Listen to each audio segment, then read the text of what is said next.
All right, ladies and gentlemen, welcome back to All You Can Eat Chelsea. Episode 247 is upon us right now. Hope all you guys are doing well.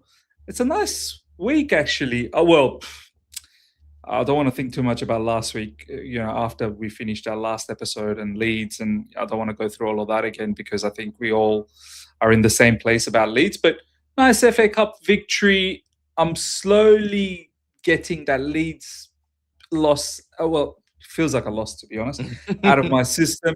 And I want to talk about the future. So we've got the lads here. A couple of the other boys will drop in very, very soon. They've got other commitments that they're just fulfilling.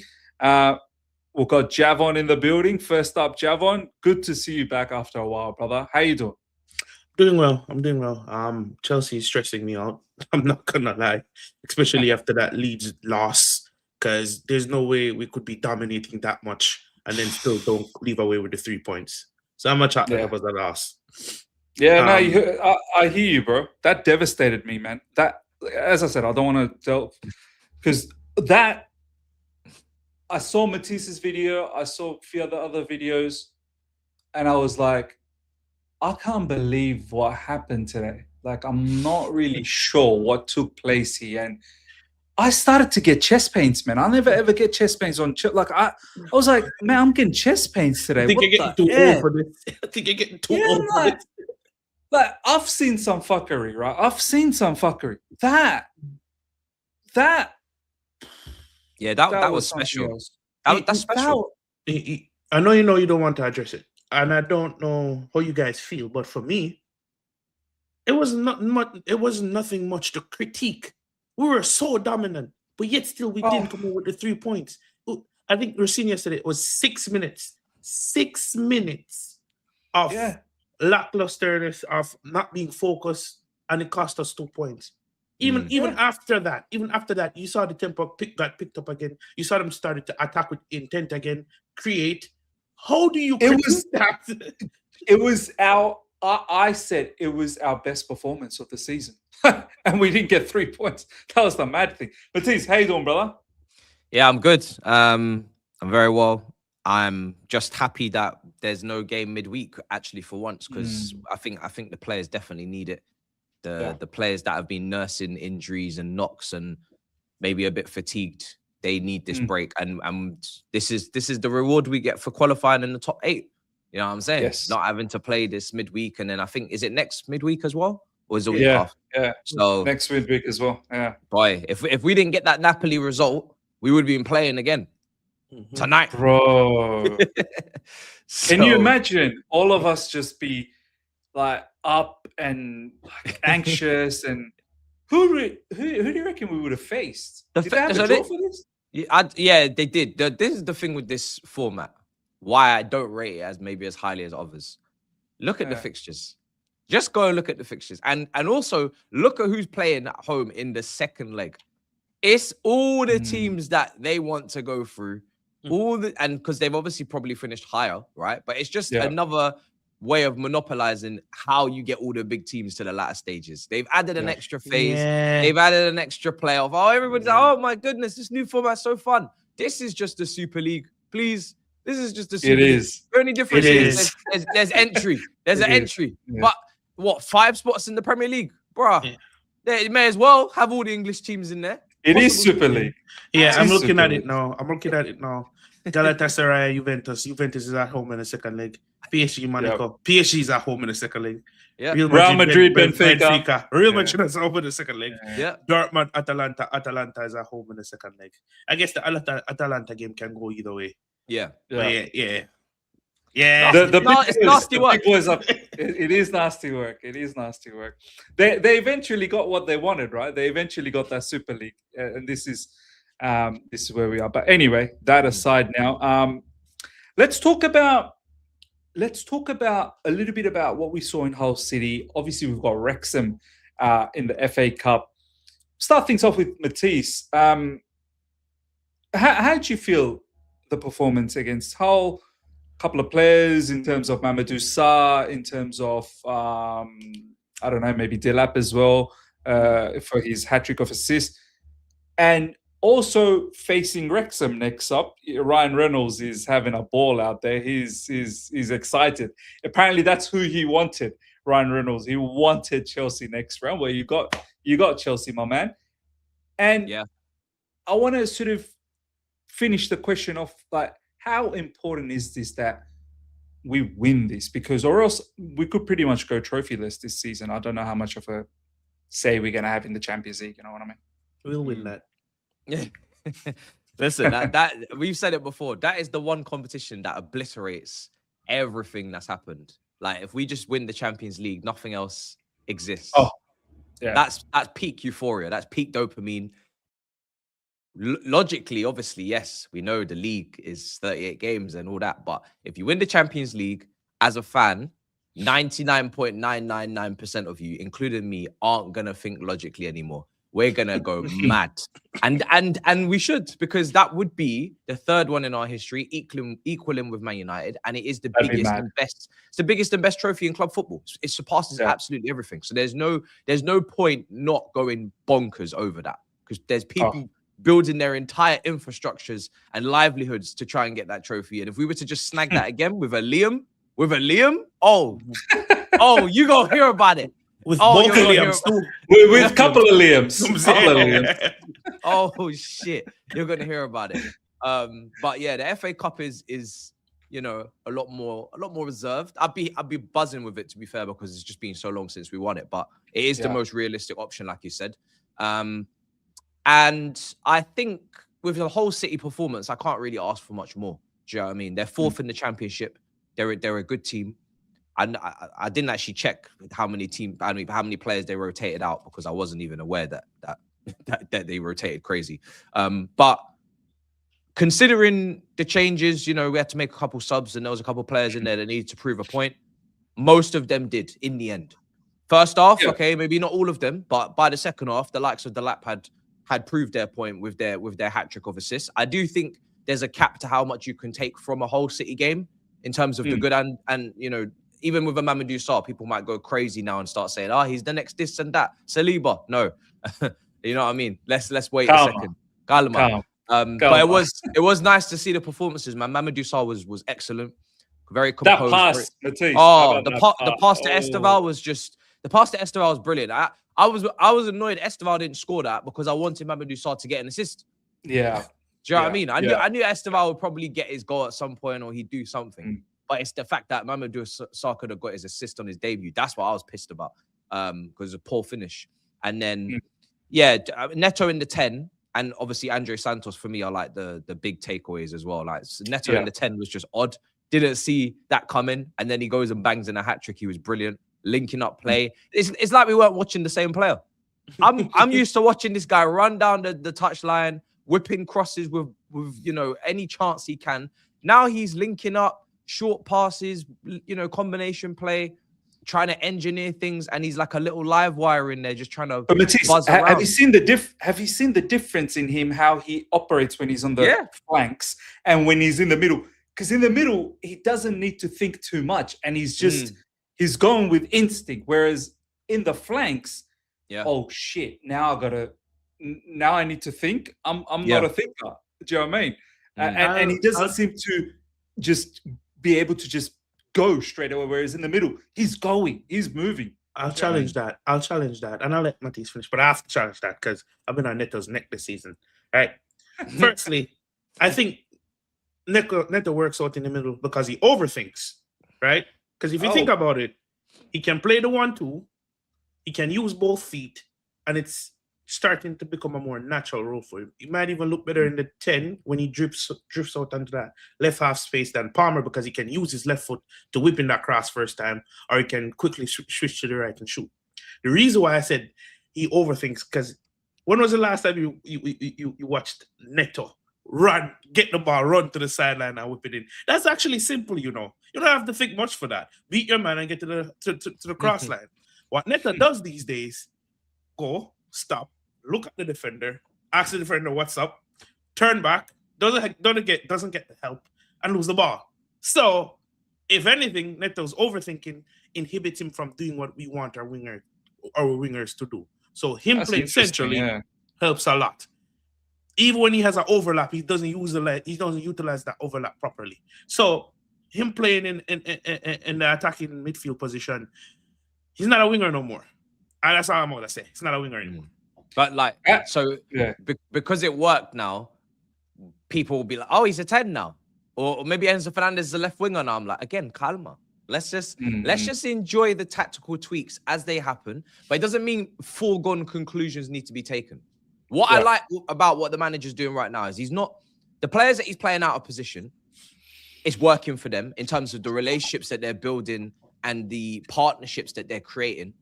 It's not like a gusto in the inside 10. What partnership is meant to be formed there? Do you know what I mean? That is just going to stick out like a sore thumb, unless it's like a special game like a Liverpool at home and you're doing an off-the-ball kind of job. So Neto in the 10, okay, it's helping the relationship. Neto on the left, Enzo on the left wing with Cucurella is helping the relationship.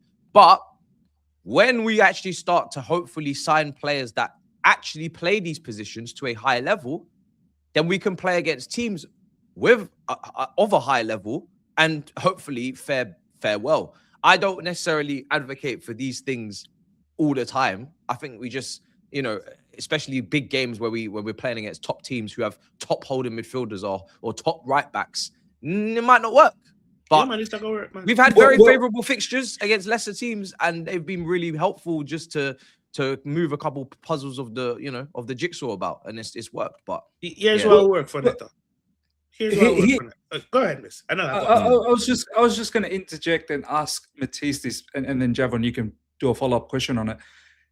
Is it that Liam Rosenior is doing whatever he's doing right now with what he's got? Because you've mentioned, had we had better wingers, because so far what I've seen, I don't know how you both feel about this, Rosenior really doesn't like the ball always going wide.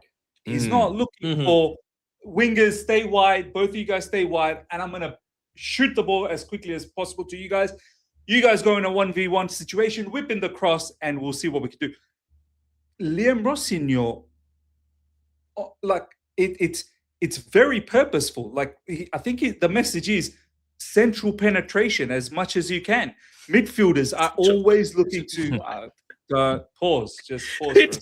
I'm sorry. I tried to let it go. It's early morning for you, Javon. Get your mind out of the gutter, bro. Look, the three midfielders, they're always trying to pass through the middle. And you've got wingers that are always tucked in, whether it's Esteval, whether it's Cole Palmer. This is why Cole Palmer is having a really, really good relationship with João Pedro again, all of a sudden, for what we saw back in Club World Cup. I don't get to see too many players going out wide. So is Liam Rosenior operating like this because of what we have and their strengths, or this is what Liam Rosenior is about? Like, this is what he wants to do. He doesn't want to go out wide all the time. So what is it? Like, are we going to see the Gittins? Are we going to see... Because he's actually opted not to use Garnacho quite a few times this short period of time that he's been here.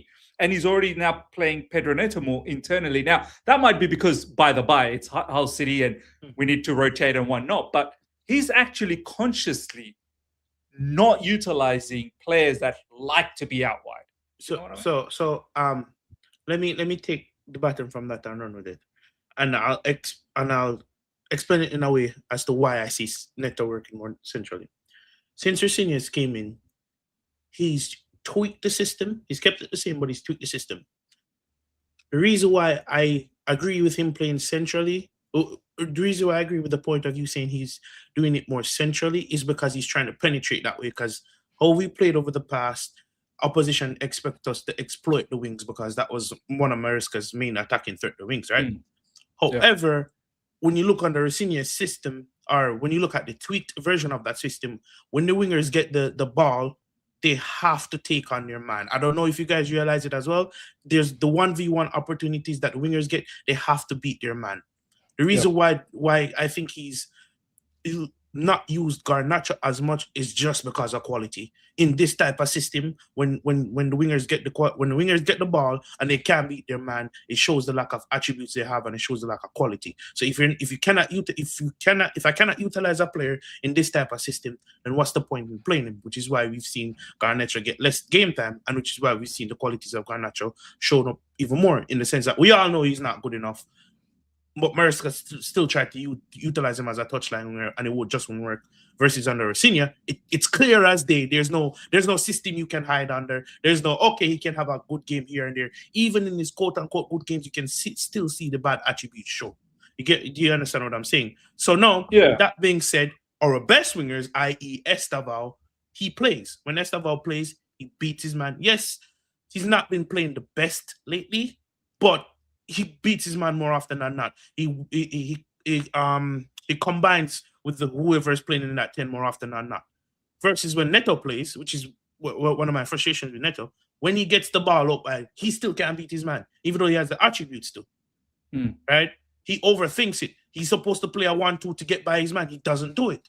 Versus when he plays centrally, because the ball is coming more centrally, he can't play the 1-2. When Cole Palmer plays out wide, he can't beat his man out wide. Do you get what I'm saying? So with all of that being on Rosenior's plate, that's where you're gonna see the players that, okay, I have quality in the midfield. I only have one winger that can consistently beat their man when they're ready. I'm going to pack the midfield and play that right winger, which is where we see weird combinations of Enzo left wing. Because Enzo can retain the ball. Kukurea is going to be over there to retain the ball and transition the ball properly, which is why we're seeing Pedro Neto playing as a 10. And this is not the first time. So Javon, what you're saying is he's assessed the group's strengths and said, let me maximize this, as opposed to, oh, I believe in a certain way, and I'm just going to try and fit whoever I want to fit because that's what I believe, and that's how we're going to play. Do you know what I mean? Yes, and I like the way he did it because this came directly after that horrid Garnacho performance. Because that says to me, you know what? I'm a new manager. I gave you a chance. You're a detriment. You're a liability to the team. You're a detriment to the team. So what I'm going to do, I'm going to make certain tactical adjustments to allow the best part of the team, which we all agree was the midfield. I believed in Joao Pedro as a striker, Matisse. And you have and I believe that if you put enough to be fair, Matisse believed in Andre Santos that he should be a mainstay in that midfield. This is my one. Yeah. And you notice once Rosenior came in and assisted, and he said, you know what? I knew Andre Santos from last season, but the partnership between him and Caicedo can gel very quickly. You can get Enzo in that more free role, right? Some people have an issue with Enzo Fernandez in that 10, which I don't have a problem with them having an issue. I see Enzo Fernandez as that extra 8. You get what I'm saying? You bomb forward when you need to, but you also help out in the midfield, and then you can drift out left. Cool. It's working when you partner with Kukurea, and then you use your quality. Look at that Napoli game. All of our quality was on in that second half. Joao Pedro, Palmer, Esteval, Enzo, Andre Santos. And we smoked them. It wasn't even a game. And remember, this is a Napoli team that hasn't lost on hope for like a year and a half. So all that is a concrete evidence of my point. He assessed the team, given the small run of games that he has, and realized, okay, Gittins injured, and Garnacho is just not up to par what I need him to do. So I'm going to use my best quality, and my best quality is the midfield, pack the midfield, use that right-hand side, because even when you think about it, when Cole Palmer plays in the midfield, he still tries to drift off that right-hand side. And you know what, Javon? I'll add a little bit more to it as well, that he's assessed the strengths and he's clearly identified that I can't keep drifting out wide. The strength of this team isn't to go out wide. We look a lot more threatening in those half spaces. How dangerous have we looked against Leeds? How dangerous have we looked against even West Ham, even though we were behind, but in the second half, Napoli as well. Those areas in between the defenders, whether it's half space to the right, half space to the left, or even in between the two CBs. We're looking far more threatening in and around those areas. And it all kicks off from the back. Like, it all starts from Sanchez, drifts to Santos, and then one touch pass to Caicedo, another one touch pass to Palmer, and all of a sudden, Palmer's got all of these runners in between the lines, and he could pretty much pick whoever he wants to pick. And I'm liking it. Let's see what happens down. I tell you, if Lavia is ever fully fit, 4-man midfield, two strikers up top, and we call it a day. You know, Lavia, Santos, Enzo, Caicedo, Joe Pedro, and Palmer up top, and we win everything. I'm telling you. Reece James. The thing is, this is without Reece James at right back. And when Reece James is at right back, that's another player with experience now in midfield. We should be controlling games for fun. We should be running games with Santos. I think my favorite thing about what he's come in and done is Santos next to Caicedo, because I've been banging on about this Santos kid for years. Best decision. So good. He just changes the midfield, man. The one-touch passing that he's been doing in there. And I know there's been a lot of talk about Lavia this week, and I don't know why, because I love Lavia, but he's never available. So it's like, but it's available in social media. Yeah, like, does Lavia start over Santos? I'm like, does Lavia even kick ball for more than 2 weeks? That's like the peak dream at this point. Lavia just being available. If and when Lavia comes back, he's on the bench purely because he needs to be looked after. Yeah. He's not starting every game. He's not starting most of the games for me. He's on the bench. He's coming in. He's dropping his nice little shoulder. He's dropping his little ball carries, and he's back to the bench because he needs to be looked after. They need to treat Lavia like he's in cotton wool, like he's in bubble wrap. So it's not even about who's better, who you think's rated higher. It's just literally about availability and durability versus the complete opposite. So Santos' one-touch passing, yeah, man. The way he's been just the awareness, it has been reminding me of Jorginho a little bit. Yeah, like the one-touch passing, the awareness to break lines, how comfortable he is in that deep part of midfield. And when I remember when Maresca said it, he's an option for Enzo. I hated that shit. That's one of the few things that he said. I said, huh? I said, what are you talking about? He was saying like he's only in for Enzo, like he can only be a box crasher. He can only restricted him to one role. He was so adamant about it as well. He was so like stuck on that. Right at the end, though, he changed. All of a sudden, he's like, he can play. It's almost as if you didn't do your research. I was like, what are you talking about? This guy literally can play deep. It's like it's a fact of the matter. He can play deeper. He can play any midfield role he needs to play, because people are like, maybe he's not a good passer. Now you're starting to see he can pass, and we know he can score goals. I think he's got one goal, isn't it, on his left foot against Wolves. But compared to when he was at Strasbourg, he doesn't play a lot forward here, and I would love to see him more in the forward positions, because I really believe that he could play the 10 role very well. Do you know what, Javon? I think as a footballer, it's all about evolution, right? You evolve as a player. I think this season for Santos was more about, let me embed my position as a Chelsea player. Let me make sure that the crowd, that the building, that the society, the community realize I'm here to stay. Let me just make sure that I'm securing a spot. I reckon next season, as it continues, hopefully Liam Rosenior is still around, because you just don't know what's going on with Chelsea Football Club at times, right? He will evolve. He will start things off. He'll be one of those midfielders, lads. You know, you start deep. You're involved with the deep playmaking. Build up, and you slowly drift as the play goes on. He's shifting from deep to central positions to attacking third, and before you know, he's pinging off shots from outside the box and he's scoring. So I have no doubt that he will evolve into that type of a player who's going to be able to operate from your own third to the final third. And I've got absolutely no doubts about that. Matisse, I want to ask you this question before we move on and talk about Nicholas Jackson. Would it be a failure for Chelsea Football Club if we don't win any silverware this season? Yeah, absolutely. It's always a failure.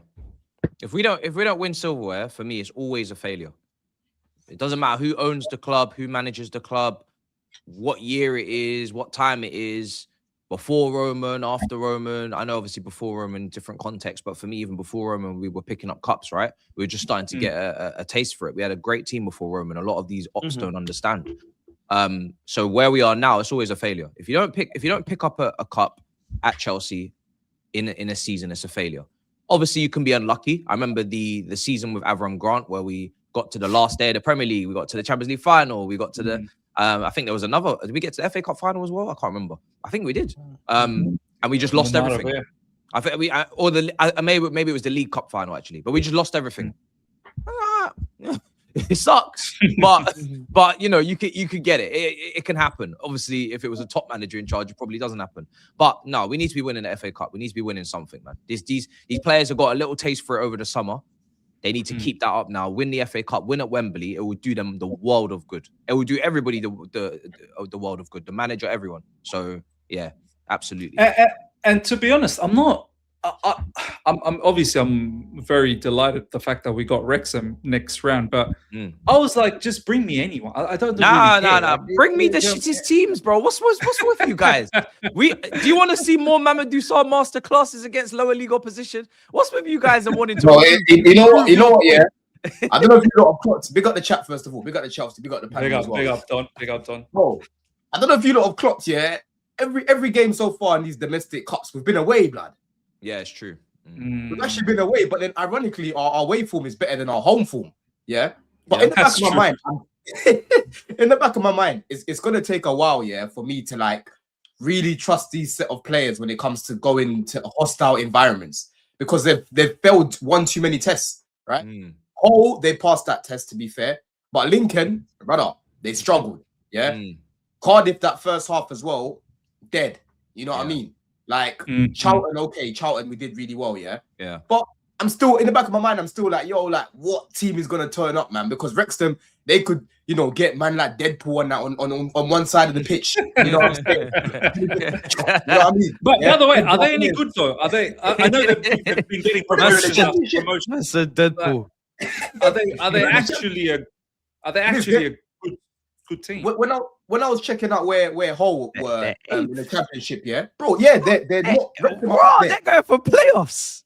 But that was my reaction. That was literally my reaction, miss. When I saw where they were, yeah, I said, whoa, I swear these man got like promoted not long ago. Like now they're pushing up there, bro. Like they will be in the Prem soon because they've actually got like no investment behind them, innit? You know what I mean? And they've got a bit of clout. Like players will go to Wrexham. Yeah. That's not gonna be a walk in the park, bro. We need to be serious. Even when they come up to the Premier League, they're gonna be serious. Just a quick point on Mamadou Sarr. People. Calm down. We saw this from Badi Ashi when he just stepped through the door. Calm. Oh shit! Did we not? Did we not? We did. I can't believe you, bro. I wasn't expecting you to bring him up. I know. I wasn't expecting Buddy Show. I was never sold on Buddy Show, by the way. I was never. Took the wind out of my sails with that comparison. Listen. Nah. And it's a fair comparison too, because I got excited. You know, a black centre back that can pass like that. But then we've seen this again. Calm down, people. Let's see what he does. Man just told us all to shut up. It's not a comparison, bro. Sar's got more of a brain, bruv. You know what I mean? He's got more of a brain than Badia Shaw, man. Badia Shaw is just too... But we weren't saying that. He's right. When Badia Shaw came in, he looked like he had a brain, bro. Exactly. You know what, Matisse? I don't know if you recall this video. Don, I don't know if you recall this video. Badia Shaw was next to Thierry Henry. There's a clip. They're doing press conference. I think when Thierry Henry was the manager of Monaco, maybe? Yeah. Yeah. It must have been.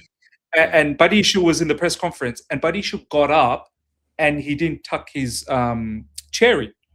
And Henry I remember that. Yeah. And Henry got up and looked at him. That's what I was like. That was Buddy Shoe. And I was like, yeah, I don't really like this character, bro. He doesn't know the simple etiquettes. Do you know what I mean? You gotta tuck your chair in, bro. You can't just leave the chair. Yeah, someone could fall, but tuck that chair in. And Henry was like, he gave him a filthy. He's like, and he was like, "You gonna put that chair in or what?" That's the decorum. Yeah. Now you know it's about the issue, bro. Yeah, like you're right. Like when he first came, I remember at games would be singing songs for him and that. You know what I mean, bro? Yeah, Todd Bowley went to France in a Lamborghini. Yeah, brought us back. Benoit Badia, Shealy. Bro was singing songs for this guy because he was doing well. You know what I mean? But then the second season with Poch, yo, this guy was dying out there. To be fair, it was after this injury. It was after I think it was an ACL or some knee injury. Bro, it wasn't even just the injury one, yeah. It was the whole system, man. Because the players like Badia Shaw, yeah, they like the short passes, they like to find people between the lines. In Poch's system, our midfield was literally Poch's island. Yeah. Caicedo by himself. Gallagher used to just run off and do his own thing. Enzo sometimes would be left wing, sometimes right wing. He didn't really have many passing options. Yeah. So you'd see him, you know, looking to play. There's no one there, and then he messes about. And then, like, just defensively, bro, the guy would just make some silly mistakes. I remember we played against Newcastle in a cup game. If you guys remember that mistake he made, yeah, against Wilson. I'm sitting behind the goal, by the way. I'm like, bro, simple pass to Sanchez. Just play it back to Sanchez. He messes up, they score, right? He messed up against Newcastle. I remember Newcastle at home. We played them. Sorry, Newcastle away. Just messes up there, bro. The other week, bro, he's messed up bare time. He's messed up. The only time he made me rethink my assessment on him was this season against Liverpool when he was. He needed him desperately to play. We didn't have any other. Bro, he put on a clinic that game, bro. He was so good, and then he got injured. Then he got injured.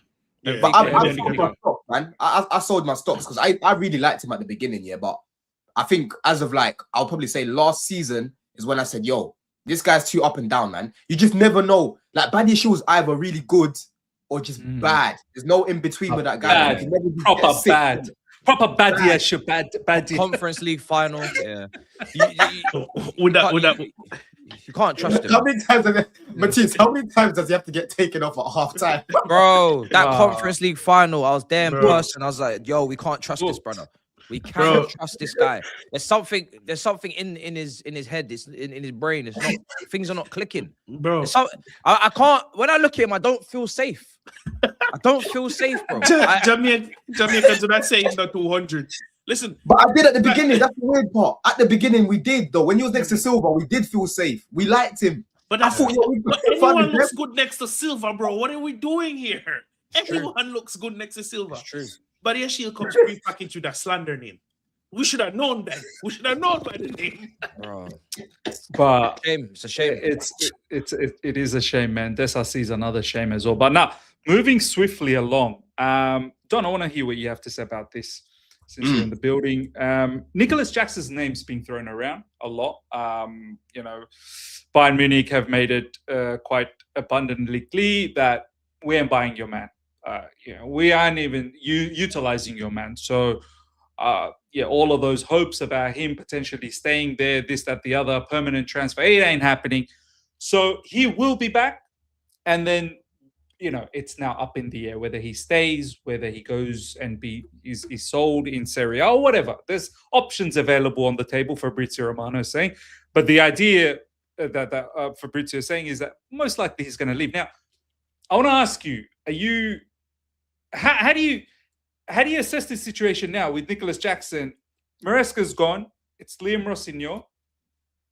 Where do you stand with Nicholas Jackson when he does come back to Chelsea?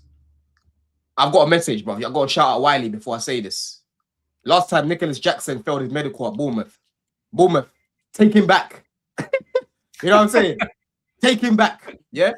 Because I'm sorry, I'm not having it. I'm not having it. It's just not gonna work. Like I said to Matisse in the summer, like I said to Robert in the summer, this guy is not gonna accept being a bit part player, being a bench player, being a squad player. Now people can say, oh, well, he's better than Delap. You can argue that, but end of the day, João Pedro was his direct replacement. Yeah, João Pedro is the guy that you need to come and have smoke for when it comes to Jackson, because he's the one that came in not even a week into the Club World Cup, right, and displaced him. You know what I mean? Started games ahead of him in the Club World Cup. We don't win that trophy without João Pedro, people. Yeah, if that was Jackson, if that was Jackson playing up top instead of Pedro, we don't win that trophy. Yeah. Man, I'm going to say, yeah, but it's better than Delap. Bro, I'm sorry. I don't want to have a Jackson and a João Pedro because it's the same thing. It's the same profile. Like, I want to be bringing a different profile off the bench, whether that's Guiu, whether that's Delap. And yes, Delap hasn't been great. I agree with that. But at the same time, bro, I'm still in the camp of this team need to play with Delap the way Neto was playing with Delap the other day, consistently linking up with him, consistently looking for him, bro. But Don, you can't completely dismiss Jackson's quality. Like, it sounds like you're completely dismissing. He's got quality, bro. Watch him do it. He is.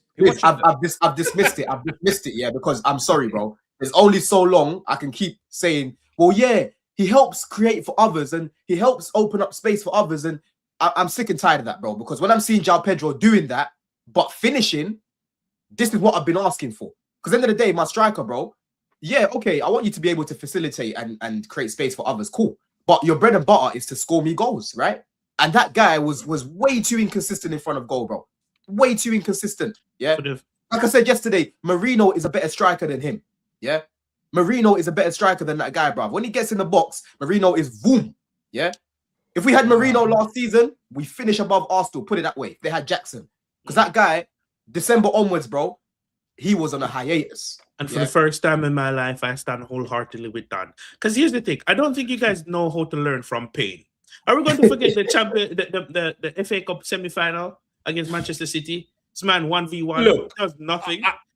Javon, I know that he's got flaws. I know he's missed a lot. I'm just thinking, I'm looking at the positives he brings as well. And Don's talking about that, João Pedro is the one who's replaced him, which is fair enough. Absolutely right. But can't there be a situation where both João Pedro and Jackson play together? Is that not a scenario that can potentially happen?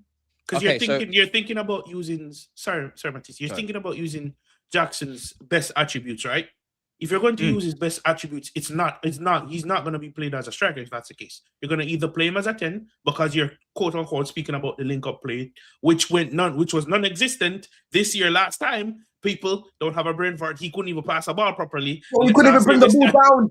People forget Javon, you know. This guy was, Jackson is so good on the ball. Brother, this guy couldn't even bring the ball down. And this was before he got injured. Yeah, Bring which what? You remember last year when Jackson had his third uniform for like 2 months? He couldn't bring the ball down, couldn't link up play, and we were all going. You're making him seem like he's so bad. He's not that. Like, he's bad. I get it, but he's not that bad. All right, let me. Second half of last season, he was bad, bro. He was bad. You might have short memory. I remember. But why was he bad, right? I think he had an injury mid-season, and then he came back, and he had no competition, and he was basically being dragged. Like, we talk about players being overplayed and being dragged through every single match. Was he not? Because we know Gue was injured. And we know Nkuku was playing with 10 men. Now, I'm actually not even here to defend Jackson and say, let's keep him, because I agree. I would sell him, right? And I'd sell him for a multitude of reasons. One, I believe he's a false 9, and you need goal-scoring wingers. And we are not going to replace enough wingers or sell enough wingers to accommodate for his type of profile. He's also terrible in the air. I don't want another player that's not good in the air. He's also shit at shooting. I don't want another player that's shit at shooting. As much as I do rate and rank what he can do, we need to be improving, because next season, I want to be in a title race. I want to win the league. I want to win shit. So I don't want anybody in the final third who I can't trust to take shots on both feet. João Pedro is shooting with both feet. Some of his left-footed strikes, when he's pulling the trigger, is beautiful. It's hitting the top corner. You see that first goal he scored against Leeds? Yeah, he dinked the keeper. It's beautiful. Jackson's not doing that. I need another one of them. People think you can only have one of them. I grew up on watching Rooney and Van Persie, Drogba and Anelka, Tevez and Aguero, Sturridge and Suarez. I need another. You see get me another one of them. But Chelsea ain't going to do that, Matisse. No. Chelsea ain't going to get you another one. They must. They must. They'll get you Omega. They're getting you Omega. Or loan you. Get rid of Delap. I don't know what profile Don just said he was. This is where I have to disagree. What profile? Giroud is a profile. Giroud can link up. Giroud can hold up. Giroud can head the ball. That's a profile. I don't know what profile Delap is, just because he got a hat-trick of assists against Hull City. Now on FIFA, Don's got his controller on his PS5. He's gone on player career mode, and created this Delap profile. Fucking built the same guy and said it's a profile. The hell are you talking about? Profile. You want to controllers ready. You want to cuss Jackson's hold-up play? Go look at Delap's hold-up play this season. Go and see that. Go and see that shit against Arsenal at home when we're down to 10 men. This brother's not even holding the ball up. Talk about hold-up play. Get all these guys out of here. Bring in that Kazakhstanian youth. I'm bringing one more. Get me another one. Bring in another João Pedro, man. You want Sapayev, yeah? You want Sapayev. You want Sapayev. That's who you want, yeah? Man, bring in Sapayev's good, but he ain't. Good. This is why I'm a bit. This is the thought process that I've got, right? I know Chelsea Football Club's not going to go out there and buy a world-class quality partner with João Pedro so we can win the Premier League next season. I know for a guaranteed fact, I know that Chelsea Football Club's not going to do that. The next thing that they're going to probably do is buy another 18 or 19-year-old. That's how they operate, and this is how they're going to operate till these owners leave. So that's why I was thinking Jackson has something to give. I don't want another 18-year-old. I know there's Amiga coming, but Amiga, I think he needs another loan. He needs to go somewhere else. I don't mind a Jackson, Delap, and João Pedro, because we've seen João Pedro. He can't play every single game this season, right? We've seen he's nurtured a knock earlier this season where, things weren't moving properly for him. Now he's starting to look good. You do need to rotate. Cole Palmer's not always available, so Jackson can play in and around those areas. I don't want another 18-year-old next season. I don't, and I'm not really sure about Amiga. This is why I'm like, just keep Jackson. That's a known quantity. Yeah, but he fucked up. He the thing is, he messed it up for himself though, because if he had just humbled himself, because look, you gotta look at how things have planned out now with Bayern Munich, Man thought, you man violated me. You wouldn't have got João Pedro. João Pedro was starting ahead of me, Now Delap gets injured. You want to call me? I'm going Bayern, right? But you're going to Bayern, to go and play with the best striker in the world. It's even worse. It's even worse over there. So what delusion was going through your mind? You should have just said, you know what, listen, Delap's gone. I'm going to be playing for 2 months now. João Pedro can't play every game. Let me just come back, and actually help the team. Because, bro, he would have been starting games. I think he had a problem with Maresca. You know what? He had a problem with Maresca. He had a distinct problem with Maresca. Maresca, but the thing is, though, Miz, as much as I didn't like Maresca towards the end of his time, right? I have to defend him here. Maresca was consistently playing this guy and defending this guy, bro. Right? Yeah, he would have used him. It's only towards the end where he was like, when he was getting the red cards, in the Club World Cup, he got a red card. Against Newcastle, he got a red card.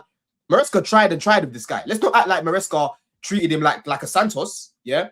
Maresca was playing this guy a lot, but it got to a point where it's like, João Pedro is better than you, bro. So he's gonna play. And Jackson didn't like that. Yeah. You saw that when they kept showing him at the Club World Cup on the bench, this guy looked fuming, bro. You know what I mean? He looked fuming. And that's where I kept saying to everyone, I don't mind Jackson as a squad player. Like, keep him in the squad. I don't mind that. But the thing for me is he doesn't want that, bro. I don't believe that he wants that role. What if he humbles himself? What if now a year later he's a little bit more hopefully mature? What if he says, do you know what? I think Chelsea's the right place for me. It's a new manager. I'll humble myself and I'll be a squaddie and I'll show my quality and see if I can break into the first team. What if he does that? See it, man. I don't see it, man. I don't see it. I think he's got enough right now. Jackson's got more than enough clout to his name to go somewhere and be starting. He'll go to a Villa, bro. Go to Emery. Emery will love him. Let me tell you what will happen now. We will create a deal and we will sell him to Atletico Madrid and we will get Julian Alvarez, bro. I'm telling you. Villa for Rodgers, bro. Villa for Rodgers, man. No, we're already gonna get Rodgers. We're already gonna get Rodgers because here's the delusion talking, right? Yeah, go on. Clay Lake Capital gonna love this. Yeah, because guess what? No. If we can sell a Gallagher, if we can sell a Gallagher to Atletico, what's a Jackson? Jackson already has La Liga experience. He did have his best goal return in La Liga. Clay Lake's gonna smack the next 18-year-old in your face, bro. They're gonna he's African, much like Mr. Lookman over there, so they'll have a partnership. And you and Alvarez, you're unhappy. A perfect example. We have a great history of buying Atletico Madrid strikers. It makes sense. What about the wages? What about the wages? Listen, for Alvarez. So this is Javon doesn't believe in wages. No. I believe in wages, but this is how we get to this point. Alvarez, you've won a trophy in every single season that you played, except Atletico Madrid. Win us a trophy, and then we can talk bonuses, brother. Then we can even get you to 300k a week once you complete those bonuses. So you're gonna lie? You're gonna lie to this man? Brother, we need quality. You, Matisse, just said you wanted two of João Pedro. Alvarez is the second one. Man was gonna lie. Man's gonna just lie. Okay, fair. Do you know what? It's an interesting point though. You guys would have all seen the latest episode of Overlap where Ange Postecoglou came in, and there was one thing that really, really hit me, and it's not that I didn't know, but the fact that it was coming from a manager, it really hit me, and it kind of made me think, "Whoa, shit! This is where Chelsea's at." Now, the point that I'm talking about is where Ange Postecoglou says, Spurs don't want to pay the wages that others are paying. Now, we are operating in that same area as well now. Some of the legacy players are on good wages, no problems. But some of the new ones that are coming in, we're not paying those wages, Don. We're not operating in that level. List the players. Look at some of the recent transfers that we've done. What was last summer? Who are some of the last summer transfers that we did? Hato. How much is Hato on? 120 a week. Is Okay, he so that much? He's on 120 a week. But Matisse, I'm talking about like paying top quality players in the likes of 200k, 250k. I'm talking about those level players. Yeah, but they're not. We're not paying those. I hear that, but I can't believe Hatter, a teenager, is on 120. How the hell this man got on 5 figures? The fuck? You see what That's I'm crazy. saying? That's poor. We need to do better. That brother should be on 80k max. All right. You know Hato can be on 120 really is neither he nor that. It's not good enough. I know it's not good enough. I know it's not good enough. We need to be paying these people. We should be paying these people in crumpets. The fuck? That's crazy. No, you know what's so funny, Miz? Yeah, listen. What you've got to do, because I know you're saying about the 200k plus, whatever. Cool, I hear that point. Those players. What you've got to do is compare some of the signings that were made, yeah, like recently, and go check how much they're on. That we will take at Chelsea to start, bro. So, for example, you're looking at the likes of Mbeumo, right? You're looking at the likes of Cunha. I think Cunha would have been a good profile to have in the team. You're looking at the likes of Semenyo, right? Bro, Semenyo gets 150,000 a week. That's not no way. At Man City, no way, bro. Yes. No way. He's right. We could have afforded that. He gets 150k a week, bro. Yeah, he gets less than Pedro Neto. This is what I'm saying. Go do your research. Go do your research around the wages, and you will see that Chelsea are paying the bag, bro. Yeah. So when that capology you're using. Capology, I use Sportrack, bro. Antoine Semenyo is on 150,000 a week, the same wage as Mbeumo. Mbeumo's on 150,000 a week. João Pedro gets 125k a week, right? You've got Gittins is on 108,000. Garnacho's money went up by 60k a week. How come we didn't pay the 150,000? How much is Garnacho getting? Hold on. How much is Garnacho getting? Semenyo rejected us. Garnacho gets 60,000. Garnacho gets £60,000 more a week. What's bro. the total? What is 110,000? He gets 110,000 a week. If Garnacho can get 110,000, Julian Alvarez can get 180, 190. Simple. You see what I'm saying is with Semenyo, Chelsea tried to speak to this guy. He rejected us because he preferred Man City, bro. Wages weren't a problem, right? I want people to get this thing out their head about clearly won't pay the wages. They do pay. Are you sure, Don, bro? Are you sure? If you flip it, what's Cole Palmer on? What's Caicedo on? Caicedo's Cole Palmer's gone up now to 130 a week. He was on like 80 something a week. 130 is nothing for that kind of player. You know it's nothing, Matisse. But you have to remember, these guys are guaranteed money. Yes. They are guaranteed money for a longer period of time, bro. You know what I mean? Cole Palmer is wealthy until. What about this one? What about this one, Don?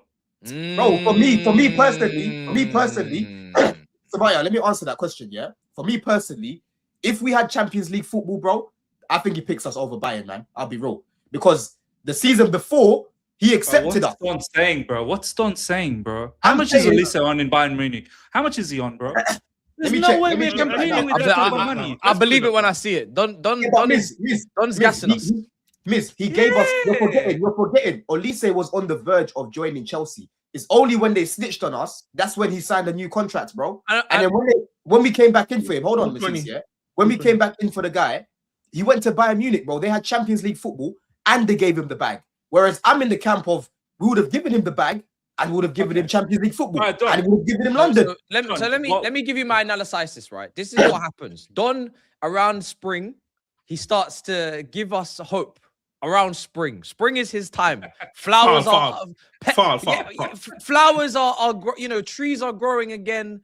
Petals are blossoming, blooming. This is the cycle of Don. The springtime is where he starts to give us hope. The greenery, the sunshine starts to show again. We get a few good days, and suddenly now things are looking much better for us all, right? And then in the summer, he'll be in Barbados. He'll be posting up Instagram story in Greece, in Greece. He'll be in Guatemala. He'll be anywhere, but in this fucking country, holding shit down. Whilst we ain't getting none of these players, whilst we ain't getting none of these wages paid, and they're haggling and doing all this foolishness and briefing, Don has got his feet kicked up near some beaches and some sand and some shit, talking about like Enzo Fernandez probably doesn't even have his underwear on. Sending voice notes into the group chat to tell us, don't worry about it, guys. We're just haggling. We're just incrementally building up the bids. All right, no problem, Don. Cool. And then few weeks will pass. Don will take another flight, and then we won't have said player. And then autumn comes, and then autumn is for excuses. That's what autumn is for. Autumn is for excuses. So just but Matisse, you're missing the point. This is all cute cooking me, right? But I'm just telling the people to be aware of your cycle. I listen. I get what you're saying, and it's funny. The Don cycle. Yeah. My thing, Matisse, right, is more focusing on the execution. Yeah, I'm more focusing on the execution because there is no one in their right mind that should be number one spending 40 million on Shirley. Yeah, and then on top of that, you give him a 60k pay rise, broski, right? So that money could have gone elsewhere. Gittins, you're more than happy to pay Gittins 108,000 a week. A guy that you were saying, Matisse, he's yet to even have a breakthrough season. Yeah, he was on the bench, you know what I'm saying? But we're all right to pay him 108k. And it's not 108k over 3 years, it's 108k for nearly 10 years, blood. You know what I'm saying? Yeah. You've got Hato. You were surprised with Hato. Everyone reacts the same way about Hato, bro. Yeah. Why is he on 120k a week? I'm telling you, bro. People like to use Osimhen as an example. Osimhen is an extraordinary example because no one in the Prem wanted to pay him. That's why they thought he was going to go Saudi. He wanted a lot of money that no one was willing to pay in the Prem. But I'm telling you, these guys that we want, the guys that we talk about, the Mbuemos, the Cunhas, yeah, the Ekitikes. Ekitike, I'm looking right now, 200k a week, bro. Right? Okay. These are ways that these guys can pay. Serious question now. The one that we're probably very much linked with, we were linked with last summer as well, probably going to be linked again this summer, Morgan Rogers from Aston Villa. Yep. And how much is this guy on, and how much do you think he would be asking for? Will Chelsea do this, considering he's one of their top players in terms of transfer fee as well? He's on 75 bags a week, bro. He's getting less than Shirley. Yeah. So man are going to tell me that Rodgers can't come now because we can't afford the wages. Is that what they're going to tell me now? No, we can't afford the wages. But he's not going to come in for 110,000, bro. No, but we can give 130. He'll get at least 150 minimum, bro. He'll get at least 150 minimum. But someone else is going to give him 200,000. We'll see. But if we have Champions League, they probably will. They probably will. We'll see what happens. Also, if you put Rodgers above Palmer's wage, I know who the lead Shiver Me Timbers guy is, right? I know who the lead is of the celebration. So you're gonna have to give Cole Palmer more, and I'm sure we're maybe potentially aware of that and ready to do that anyway. My thing with Rodgers is I haven't seen us break the £55 million transfer fee line for a few years now. Since the amortization went from 10 years or as many years as we want in that loophole to 5 years cap. 10 million per year has been on average what we're willing to spend on a transfer. 10 million per year, 50 million, maybe 55 if we're feeling cheeky. But that's about it in add-ons or something, right? Gittins.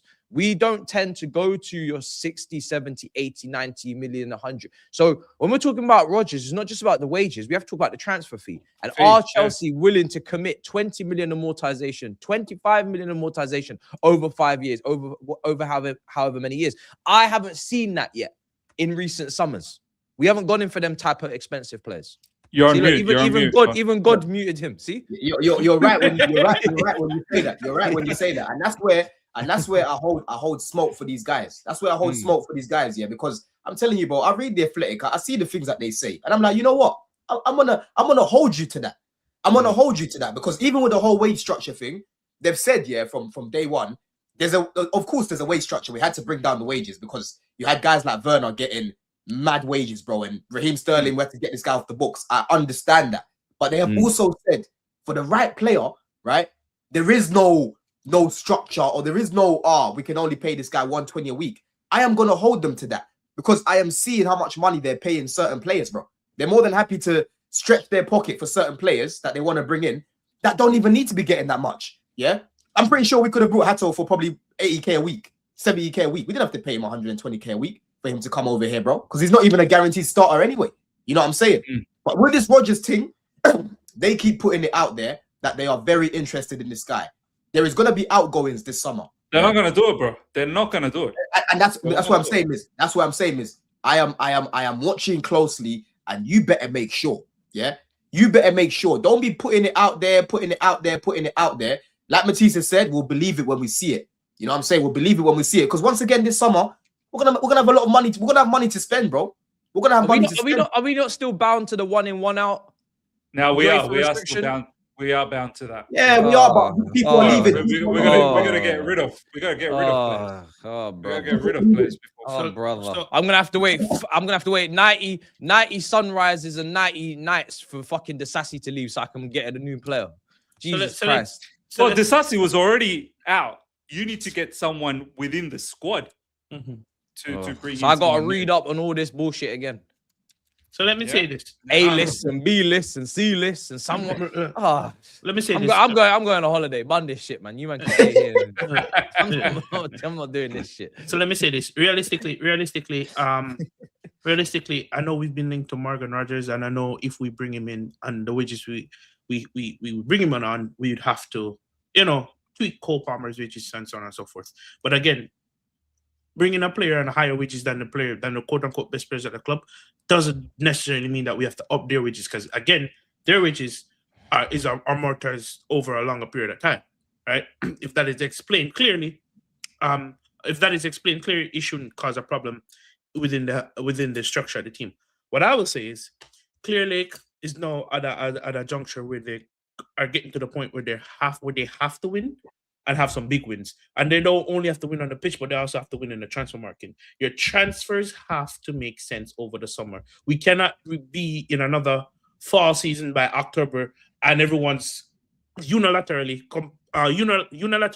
saying the same thing. Oh, the transfer window failed us again. Oh, we have issues at left wing, we have issues at the centre back. So at this point in time, much like some of the reports I've seen where they're looking to move on Garnacho, where they don't have faith in Gittins, Clearly has to win this transfer window, which would in turn cause us to compete better in the league next season. Because I'm seeing links with Aildis, a swap plus 50 million. Don't hold these type of expectations, Javon. I'm telling you. I've just checked something before, yeah. I've just checked on Capology, sorry. Rogers, his new contract, this is updated now. He's on 150 a week. The old contract was saying 75k a week. So yeah, his money's gone up. So he'll probably be looking at minimum 200. And he ain't coming to Chelsea. Bro, we don't give that. We don't give that to no one. The problem also is it's a World Cup year. So I don't want to hear excuses. We couldn't get this because it was World Cup year. I don't want to hear that. So if this is going to be a big summer. They wrote it down already. Yeah, this is what I'm saying. Don't what I say earlier in the season, don't take me to places you can't, don't provide a lifestyle you can't maintain. I said this already. If it's not going to be a big summer, let's not gas it to be a big summer. Let's just not even accept, but let's just understand and comprehend it's a World Cup year and there's a new line of excuses. There's a UEFA restrictions, World Cup year is 1 in, 1 out, and there's also the 150 wage cap and also the 55 million to 60 million max cap. Right, plus the age 25 cap, and there's a couple other caps as well. Let's just get our ducks in a row. Don't do this, Don. Don't do this. Don't gas us. Don't get us all. I'm not gassing nothing. I'm not gassing. Wait, I'm opening. I'm opening. I know my caps. Don't No, open no, new Matisse. possibilities and shit for I'm me. telling you, my thing here isn't even to defend. I don't know if people are comprehending properly. Yeah, my thing here isn't even to defend Clear Lake. It's to wake the people up and wake you man up to see what these guys are doing with the wages. They are paying serious money for certain players, right? I spoke to Alexis about this the other day. He couldn't believe it until we went and checked it himself. He's like, yo, like, you're actually not even capping, bro. You know what I mean? So remember Quenda's an improvement. Quenda's coming already.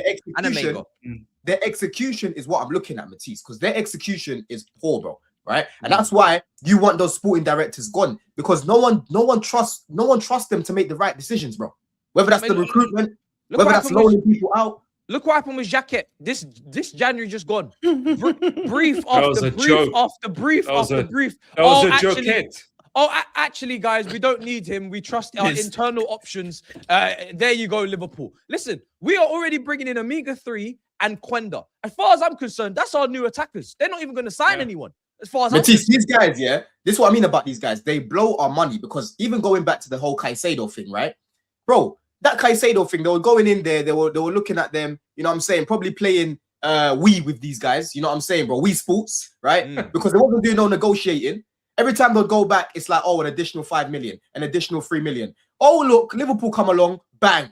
Now we're having to overpay. Yeah, we ended up paying more money than what we should have, because these guys were dilly-dallying. They had to call Egbali. Oh, Bedard, can you come to London, please? We need you. You know, Liverpool have now come in. We need you to wrap things up. Bedard had to come in to wrap it up. He did the same thing with Enzo Fernandez, bro. Yeah. This is what I'm saying. I'm telling you about these negotiators, bro. These guys are clowns. They don't know how to negotiate shit. All they do is blow money. They blow our money, and people go back on Twitter with the same old narrative. They're not going to pay the wages, bro. Wake up and smell the coffee and look at what they're doing, right? Wake up and smell the coffee and look at their execution, bro.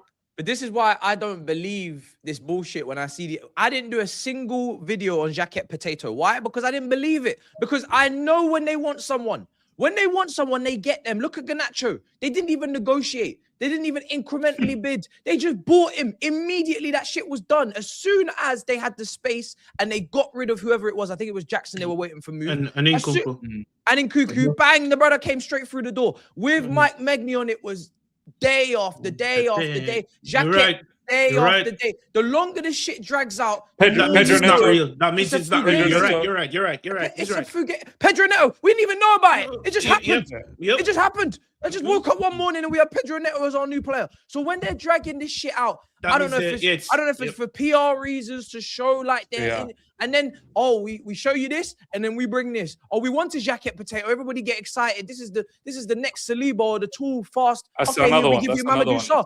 And I didn't even want Jacket. I was like, we have Mamadou Sarr. I want to see him. We have in Samino, Argentine Aaron. Let's see him. We have Achampong. Let's see him. I didn't even want Jacket. But it's the fact that they even thought that people actually thought we were even getting him that bugs me. So how many times do you need to be slapped in the face with these long drawn out negotiations before you realize we ain't getting these players for whatever reason? You know what I realized, Matisse?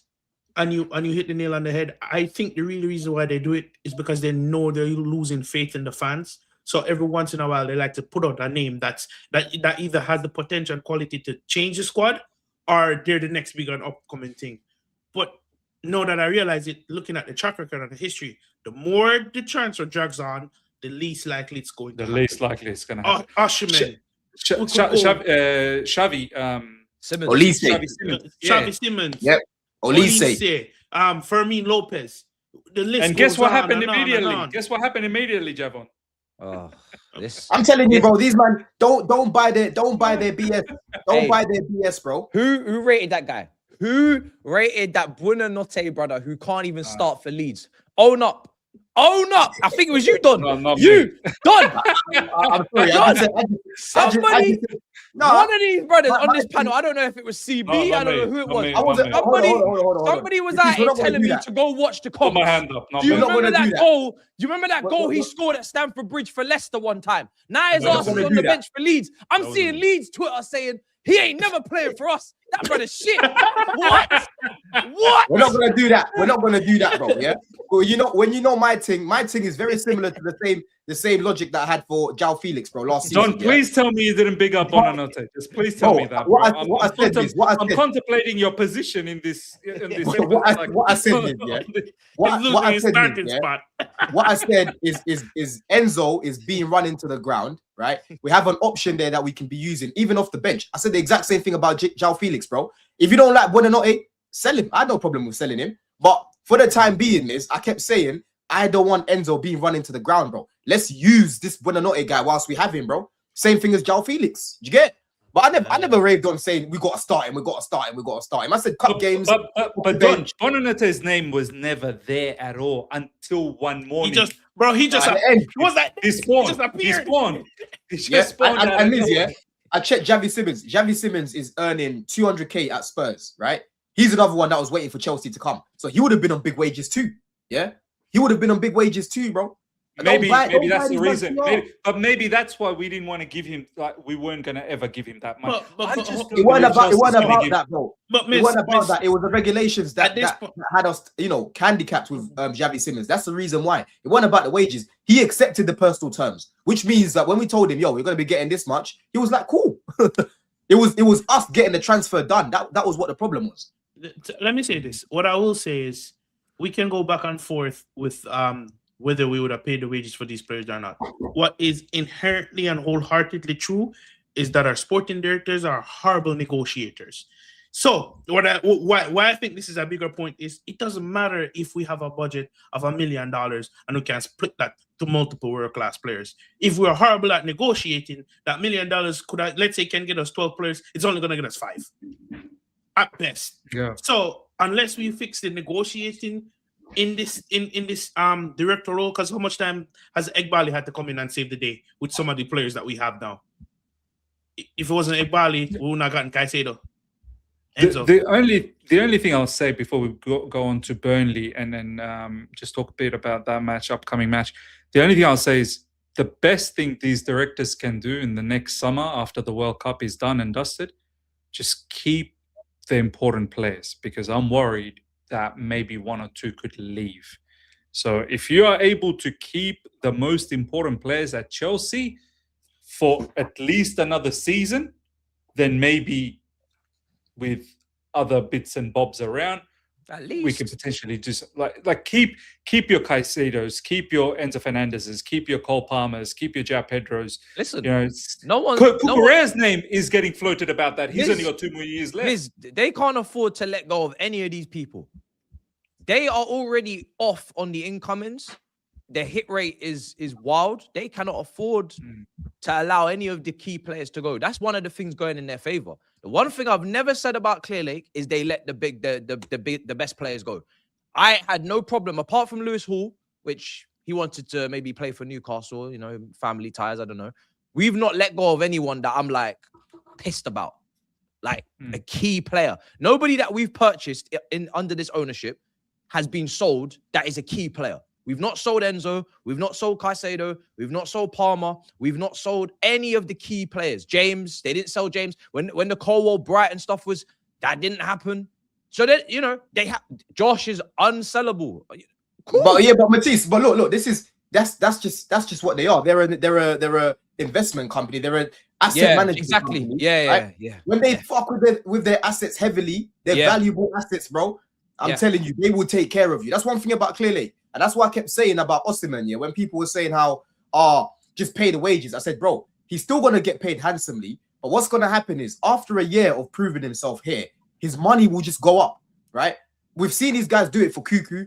Apparently, there's going to be talks about extending his contract now, because obviously he's got 2 years left. His money got upped, but it's the contract length which needs to go up.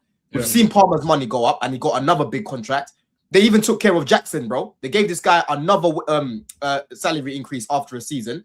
Cole was about to get his money going up, even after he's been injured, right? Like, Reece is basically untouchable to these guys. They really wanted Enzo. Look at all the lengths they went to go get Enzo, bro. Yeah. So when they want you, bro, they go above and beyond. That's what I mean about these guys, right? So don't buy this. Okay, this Garnacho. silly Yeah. from them. Well, I still want them all gone until I see otherwise. I'll be real. I want them gone too. Don't get it twisted. I don't want people to get it them gone. twisted. I'm not giving them another chance. I'm not giving them another window. I already had enough windows. I had enough chances, and they keep throwing that shit back in my face with these meaty, disgusting windows. The Right? only thing, Great at selling, shit at buying. yeah, that's what I was about to say. They Yeah. can sell blind to a man that can see. I'll tell you that much. But when it comes up to buy, they're so frustrating. They're so frustrating to talk about, yeah, because they just walk into avoidable mistakes, bro. That's their problem. Like they just do things, and it's like, yo, what is the thinking behind that, bro? You know what I mean? Like, what is actually the thinking around that? Yeah. Why did you not get backup for Lavia and for Fofana the season before that we did? Yeah. You're depending on these guys to not get injured. Why not get a centre back after Cole got injured, bro? These are just basic things. And then you want to go send Sarr out on loan as well. Yeah. Santos should have even been sent out on loan in this first season, if anything. You know what I mean? So there's certain things I look at. I'm like, why, bro? Why go get Shirley for a manager who wants a winger that can take on their man? Shirley needs to leave. Shirley needs to. I've had enough as well now. Like, I thought, you know what? You're a Chelsea player. Let me see what you can do. But now, I think Liam Rosenior as well, you can tell. I don't think he believes in Garnacho one bit. Oh, really? And right. you can clearly. Oh, we got Liam. Liam, talk to us about Garnacho. Let me tell you something. When this brother, turn up my mic. Let me turn this shit up today. When this brother is sold, I am throwing a party. And everybody is invited. Whether you believed in him, whether you didn't, whether you told me he was the shit, whether you told me he was shit. Everybody is invited. I cannot wait for this guy to leave. He is shit. I have been telling people he's no good. I've been telling people he's not good enough. We already had the graft and the off-the-ball movement from Neto and all that pace and shit. And we go and slap down. Do you understand what we could have signed instead of this? We could have changed our lives. This is a position of hope, a position of skill, a position of creativity. And we signed this, brother?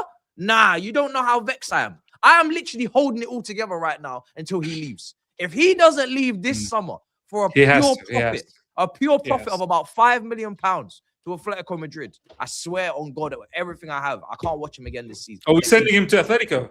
Did you say Atletico?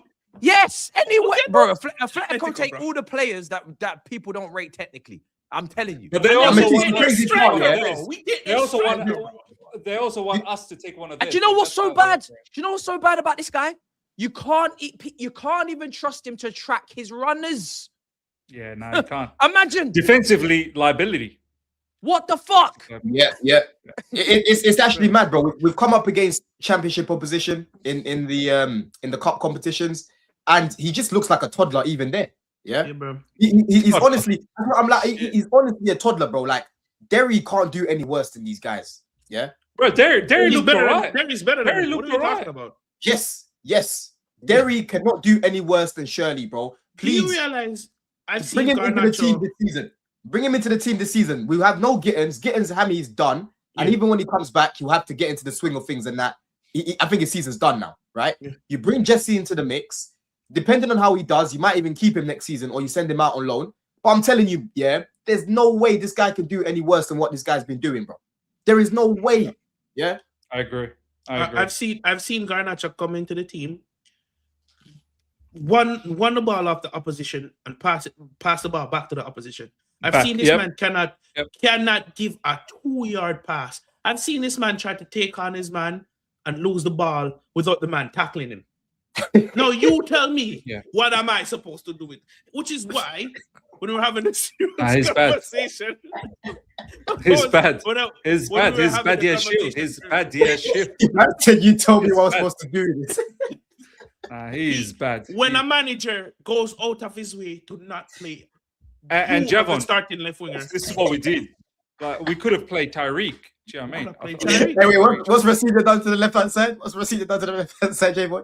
He's put Enzo out there. He's packed the midfield so that whatever we do on the left hand side doesn't affect us overall. I'm seeing Chelsea fans' strongest 11s, and Enzo's a left winger.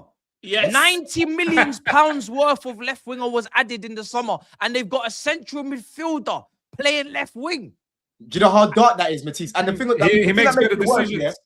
Miz, you know what What? makes it worse, is the fact that he is the only natural left winger that we've got right now, and he still can't play ahead of Enzo on that side. Bro.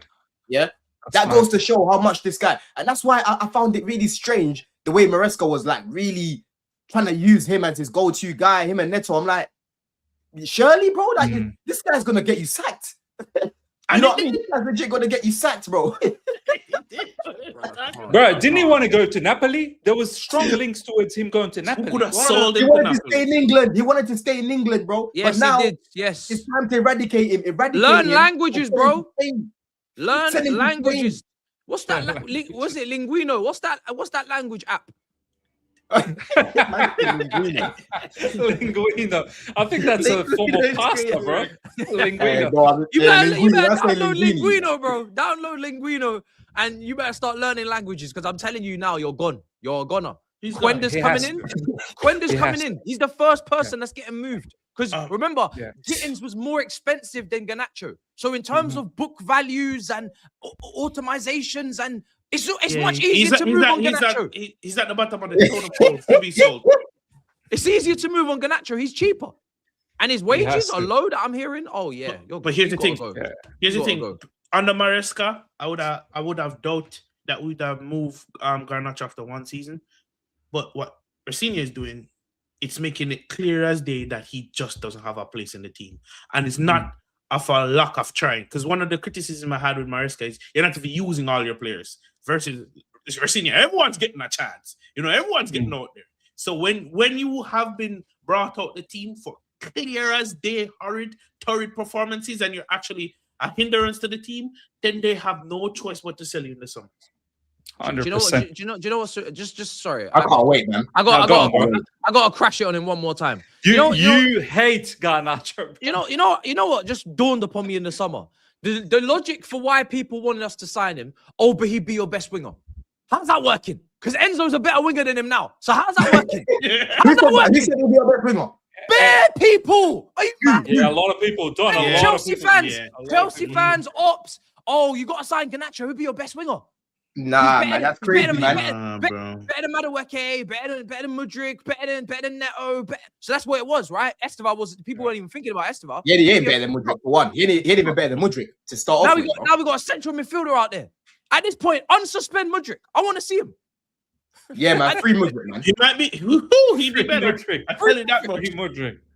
Free him, man. I mean, Garnacho is so bad. He's made our brother Enzo Fernandez versatile. Enzo Fernandez is a versatile player now, bro. He can play everywhere. I'll say this to you, Gary, yeah. What pissed me off about him the other day, yeah, I was like, you cheeky bugger. When it was 4 goals up, yeah, that's when he decides to turn it to Hazard. He spun some guys. He spun all those 4 guys and ran past me, yeah. I'm like, you cheeky bugger. You want to do this when we're 4 goals up, yeah? But when we need you, when it's crunch time, you don't want to be doing these things, bro. Right? No, I'm just so shameless. He has 1 Premier League goal. Man, we're talking about shot volume and XG per Sunderland, I think. Sunderland. XA per 90. Shots per game is 3.5, and he's got 1 goal. How much assists for all those cutbacks? Because man were telling me he'll have great cutbacks that Enzo could run on to. Cut back his wages, bro. Cut back his wages. This is our solution to Sancho not taking shots. He takes shots, this guy. He takes shots. Sancho, man. Sancho was getting more goals than this. What are we doing right now? Well, Sancho would have been a good addition in this squad, man. Honestly. But I don't know why Sancho didn't stick around, bro. Why the hell didn't he stick around, Sweetie. You know what I mean? Yeah, have you not seen the videos of them two in Paris together? The big Birkin bag, bro. He's got maintenance, you know. Yeah, he's got maintenance. This lifestyle don't come cheap, bro. You know what I mean? He needs to drop those maintenance, bro. Can you not drop him? It's money management. It's money management. You can't be on 100+ K a week and can't afford a Birkin bag. Money management, man. I don't want to hear that. I'm telling you, bro, these ones, when she comes, our babe can have the Birkin and the crocodile thing. Yeah, that one there ain't even got a price. You got to go and get Sancho would have liked his life under Rosenior, bro. I reckon Sancho would have because he got the freedom. Yeah, the crocodile. You know about the crocodile, the limited Listen, ones, if bro. a girl ever asks me for a crocodile bag, we're flying to Kenya. We're getting the crocodile handmade in person. In person. We're getting in that lake And together. you're capturing it. We're going in that lake. You want a crocodile bag? This is the sauce. We're gonna get it handmade. Let's go make it right now. Hold on. Hey, wait, guys. Wait, the streets are saying that Matisse wanted Sancho out. That's what I did. You know why, Don? You know why, Don? Because I want upgrades. I don't want somebody telling me they want to make 100. Oh, no, Don. I know why he wanted Sancho. Because Tobes moved in on Matisse big time. You know what? Because Matisse said Sancho's, was he world class? the best left winger in the Premier League. And then Tobes gave him shit the whole season. But Sancho wasn't good enough. He wasn't good enough.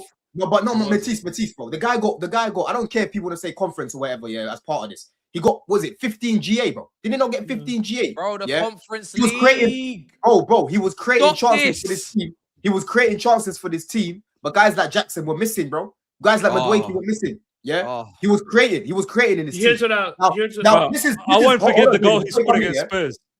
Before you come in, Javon, that performance against Spurs, he was top tier against Spurs, right?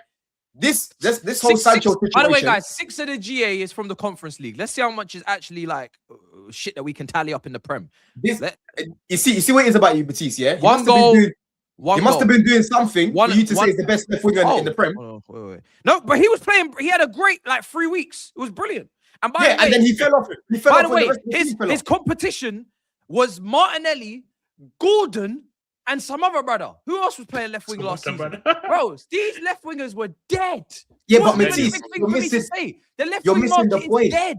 Look at the left wing market. Exactly. Trossard's the best left winger right now. Exactly. He had grey hair full of cues. That's why we should have. That's why he should have stayed, bro. Because look at the replacements. Yeah, we got rid of Sancho. Mudryk was cooked. That means that we had to go sign 2 left wingers. They signed Jamie Gittins and they signed Shirley, bro. So our left wing options were actually worse. Yeah, right? I hear you. This is why I want these directors sacked.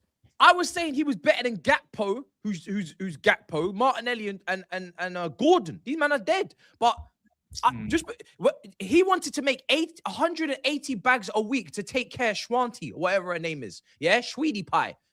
Bro, you're not going to be... You want him to be rotation. You just complain that Jackson doesn't understand what rotation means. With our wage structure, Sancho cannot be making 180 bags to take care of some American gal for rotation. Or are you trying to say he needs to be a starter? Well, no, he's not a starter, is he? I'm saying that what do you call it? Someone just said as well, yeah. Hold on, let me even just check it right now. Apparently, I'm lying about the chances that Sancho created, bro. This guy was averaging 3.11 expected assists, right? In the Prem last season, and this is a guy that wasn't even starting all the time. He created 38 chances, bro. What I will say is he created... That's a good return, bro. From watching the games, he created a good amount of chances for Jackson that Jackson screwed up. And what I will say is, if Sancho was here playing under Rosenior, because Rosenior does not restrict players, he would have done well. Bro, he would have done well. The level would have been way better his than wage demands. What were his wage? If he was willing to take 110k, then I'm all happy for Sancho to be. But don't say we pay wages though, Matisse. Yeah, but it was him, Matisse. This is where I actually back the club, yeah, because I'm like, you've been offered a wage, yeah, Sancho. You need to humble yourself, right? Facts. Because right now, bro, man's gone to a worse team. I know exactly. And he's playing off the bench. Hold the same energy for Jackson and have it with Sancho. Gone to a worse team. That's what I'm saying. My problem wasn't with Chelsea. My problem was with Sancho, bro. I'm like, yo, you are gonna be at a club playing with ballers, bro. Like the likes of Palmer. You're linking up well with Kuku on the left-hand side, right? You've actually contributed to the team, bro. You're in London again. Yeah, and they liked him. John, they liked him. The players you couldn't be linking up with Esteval this season and João Pedro. You fucked up. Yeah. Look, bro, you would have had a striker. You would have had a proper striker to facilitate for this time round. So you would have got more assists. Yeah, this season for him would have been. He would have been good. He would have been a good addition to the squad. But how much is he gonna cost? Sancho, João Pedro, bro. Sancho, bro. He was gonna cost us. Was it 25 million? Sancho, João Pedro, and Esteval. Was meant to be 25 million. 25 million. What's that in today's age? What's 25 million? Nothing. How many years does I would have rather have paid 25 million for him than 55 million for Gittins. Like I said, I didn't want these left wingers, but I want my team to improve, drastically improve. So if you're not going to accept a squad position, because that's as good as you can give, which is 110 bags a week, 120, sitting on that bench being a rotational, while I go and get myself a starting left winger like a Rodrigo, which is what I wanted, or a Semenyo even. Someone just, I know that is going and entering their prime. Not somebody that is, potentially moving like a Dele Alli trajectory. Somebody that is going up, right? Then we can talk. But they went and bought 90 million worth of players. That's not good enough. That doesn't mean, though, that Sancho should have got his 180 bags a week to go and play left wing for Chelsea Football Club. The same energy for Jackson and Delap. Facts. That's true. He got offered the bag. But unfortunately, he didn't want to humble himself, bro. Personally, if I was Sancho, I would have said, yo, I'll take the cut. I'm going to be playing a lot more football. I've got an opportunity here to be winning stuff. And my money could still go back up. Simple. Don, is Sancho going to be on a free this season? At the end of this season, is he going to be on a free? Is he still one chance? One more year. I think he's got one more year. United triggered a year, so they don't lose him on a free. So I'm pretty sure he's got another year left in his contract. Let me just double check. We don't want Sancho anymore. One more. He had the one chance. No, he's done. Well, I agree with you, Javon. We ain't going to the past and bringing back exes and old school crushes and shit. We did that with Joao Felix. Look what happened. We're going back to getting the 18-year-olds. That's what Alexis would want him the third time around, to be fair. His contract is expired. To be fair, I think Joao Felix might do well under Rosenior. Stop this shit. Alexis, I got you, bro. True. Alexis got excited from the fake news that was circulating last week, where apparently Joao Felix is on a loan for Cup. Says bring him back to Chelsea, cancel his loan, bring him back. Nah, it's bad. What about the Ziggy? Here, it says United. Hold on a second. So on Transfer Market, it says his contract finishes on June 2026. So I'm not sure. I don't think they actually triggered it then. There was rumors that they were gonna trigger. He's gonna be on a free, bro. Watch out for Sancho. Guys, I can actually imagine us signing De Ziggy and Barco. Who's the Ziggy? Yeah, the Ziggy brother at Strasbourg. Go Diego, go. You mean Moreira? Moreira. I can imagine us signing these players, bro. We need competent left wingers. He's good though. We don't have any competent left wingers. I'm telling you. I don't know, Don. Really, Moreira in the Premier League, but like honest opinion, bro. In the Premier League, he's good, man. He's improved a lot. I remember his debut. What was it against Walsall or some shit? Club World Cup. Oh god, not Club World Cup, bro. It was in the League Cup. Oh, yeah, the League Cup. He was horrible, bro. If he scored a penalty that game, bro. Yeah, that was bad. If he comes in and giving him till the end of September before we hear man like Matisse and Don calling him go Diego go. I'm telling you now. These guys, we're just bringing quality. They're just bringing quality and we move. 100% we're not bringing in quality, bro. Just get ready for more kids. Burnley up next. Just to sum it all up. I mean, it was good. No, Miz was killing me, Miz did a heel turn. When was linked to Jackie? Yeah, this guy was tried his hardest not to look. He's doing that bird box. Man was like, nope, I'm not gonna look. I'm not gonna get involved.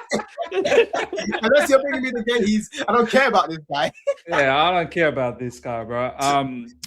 Matisse, Burnley up next. We need to touch up on that before we wrap things up. As we said, I don't want to revisit the whole Leeds thing. It would have been so like that. Those 3 points were in the bag, and then how we just gave away was mad. Crazy. Burnley, Matisse, we can't. No mishaps here. It needs to be a regulation victory here. No disrespect, Burnley, but it needs to be a regulation, and then it's mad. It's a mad run till the end. I'm looking forward to the madness. I'm looking forward to the madness. I always am. But yeah, we need to beat Burnley. There's no excuse. There was no excuse for Leeds. Leeds are better than Burnley. There was no excuse for Leeds. And especially because of Leeds now, it's even worse on Burnley. Like you can't drop points to Burnley. Because like you said, the fixtures after this, I'm not scared of the fixtures after this. Because if we got our strongest if we got our strongest team available, and to be fair, the football we've been playing as well, I'm excited. Yeah. I'm excited. Same. I love big games, you know. I prefer them. because there's no worries about rotation, and then some of the B squad players come in and then they make mistakes and cost us points at Ellen Road, or there's no worry about motivation and are you up for the game, complacency. You're not going to be complacent at the Emirates. You need to lock in.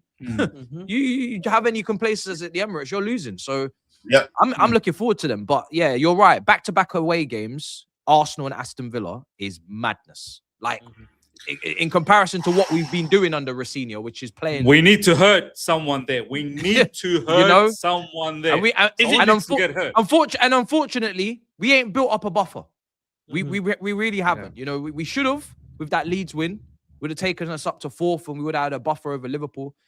And top 5 will be enough, I think. Top 5 will be enough. We should be closer to Villa, to the point where it's maybe one game swing, go to Villa Park and win. Something like that. Next thing you know, you're ahead of Villa. That's what we should be talking about. But we're not. So, you know, we're still 6 points off Villa. So, yeah, we need to win. And then after that, it gets mad. And I'm looking forward to the madness. Yeah, same here, man. We just need to keep our guys fit. That's the main thing for me. Already, Cuckoo is not going to be there at the Emirates. You know, that's just one player so far. There'll be more. You know what I mean? Every time we go Emirates, there's always some madness with the squad. Big game but for we need to break that record. Hey, we need to break that record Hatto against Arsenal, bro. We need to break that record. What is it? 13 games now we haven't beaten. Cucurella always does well against Arsenal, Miz. Cucurella always does well against, bro. Yeah, always does well against always does well against Saka. Hatto out there, it's big game for I'm telling you, there'll be more. There'll be more people. I've been saying it for weeks now. Listen, when it comes to March, just prepare yourself. There'll be more starters out against Arsenal. It happens every single year, home or away. You know what I'm saying? Yeah. But it's now time for Hatto to step up. It's now time for Hatto to step up, man. Like, listen, I'm not overly convinced with him defensively. I think he's improved recently with more confidence. I like him going forward, but defensively, he needs to improve. And I think the only way he will do that is by playing more, man. He's a little bit too flat-footed. He's a little bit reactionary. His pace helps him in a lot of sticky situations. But that could also be detrimental to how he plays, bro. Because when he fucks up, he starts to rush, and then he just... Remember that game against Arsenal when he that was actually a penalty. He's just lucky the guy was offside. Yeah, he took someone out in the box, and it should have been a penalty, but the guy was off. You know what I mean, bro? So Hatto, I'm still a bit, you know, skeptical about him at the minute in terms of off the ball. But now's the time for him to really step it up, bro. Like, I want to be having conversations in the next few weeks about, yo, does Cuckoo even walk straight back in, man? Them like,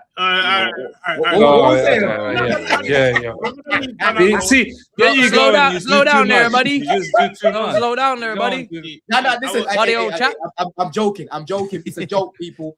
I'm just saying. I want to be having these sort of conversations. So that shows me that he's done well. Because I remember when Gusto first came, when Gusto was playing, bro, and playing well, bare people were debating, does Reece even come back into the team right now? Because the way Gusto's playing, he's playing so well. So I don't want to be, Cuckoo's got to come back in ASAP. That means that Hatto's not doing well, bro. You know what I'm saying? I want to be more, you know, when should we bring Cuckoo in? Should we save Cuckoo for the Champions League game? Should we save Cuckoo for this game? Because Hatto's been playing well. You want Hatto to pose a bit of a confusion in our head. I see. Yeah. That's the point. Yeah, that's the point. That's the point. Fair enough, man. Javon, Burnley. I want the exact minus the 6 minutes. I want the exact same performance that we put out against Leeds. Because again, I couldn't critique much. Yeah, I couldn't critique much. Maybe be a bit more ruthless and score a third or a fourth goal, kind of wrap up the game. But apart from that, I didn't have much. As it comes to these fixtures, the only fixture that I'm kind of wary about, because we play Newcastle at home and we go to Everton away, but it's not the old Everton ground. It's Arsenal. We haven't had the best record at the Emirates in the league. I'm gonna be real. And this is the only game this season that I can say, you know what, I can actually see us going there losing. I'm normally hoping for a draw or a win. But I'm tired of it. Yeah. If Rosenior wants to make a mark, it's against that game for Arsenal. Throw a spanner in the title in the title race. Cause them to slip up. You know, because we still have to face City. You know, we could be title deciders. I know this is beyond the point, but we could be title deciders. So throw a spanner in the works. If we get that win against Arsenal, I genuinely believe we go and beat Villa, because we have a good record at Villa. I don't think anyone here fears Villa at Villa Park, given our recent performances there, from what I can remember. And yeah, just give me wins. Burnley's a You know win. what, Dave, Arsenal. You're spot on about Villa. You know, we need to get it back in blood, bro. Because last season, right, Palmer missed a big chance when he slipped, when Martinez like came out of his box, and Palmer could have won it for us, yeah. And Jorgensen, last minute of the game, drops the ball, bro. That's what lost us the game, yeah. Other than that, bro, that Villa game, we should have beaten them. Enzo, one thing about Enzo as well, he loves playing against Aston Villa. Yeah, He loves Villa. He loves Villa. he loves playing against Villa. He loves it, bro. You know, so Arsenal, it's going to be a tough game, but honestly, man, I want us to have everyone fit so we can actually go there and attack. Because a lot of people the other day were saying, "Oh, Rosenior, he purposely wanted to be negative," whereas I was more in the camp of his hands were tied, right? But can we bring up Sean's comment about Caicedo as well? That's a really good point. Really quickly before I forget. That's a really good point. Really quickly before. Which one about the two yellow cards? 2 yellow At cards. 11:44 a.m. Sean Newlands, bring up Sean Newlands' comment. It's there.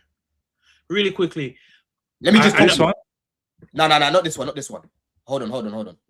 Let me just copy it in the yeah. This is what he said. So just bring up my comment. Sean said this. I'm not gonna steal it, but Sean said that. Do we need to be worried about Kaiser? Yes, But yes, this, we do. Yes. we do. Yes, we we do need to be worried. We do. Yes, that's We a do big need to be concern. worried. Yeah, And he will get the 2 yellow. yeah, absolutely. That's a guaranteed. Molly, I can't believe. These men have no faith in Caicedo. It's the truth, though. No, he's gonna get yellow card. Is this until the end of the season? When does this run out? When does he reset? No, your until reset? the end of the season, I think. It doesn't It reset. reset. Finished. We're cooked. He's gonna Yeah, get we're in suspended. the second phase, innit? It wipes out after I think game week 17 or something like that. So yeah, this is it now. Yeah, this he's is getting it now. suspended. We just need to hope that he gets suspended for a game that we don't need. No, him he'll for. get one against Burnley. He'll get one against Burnley.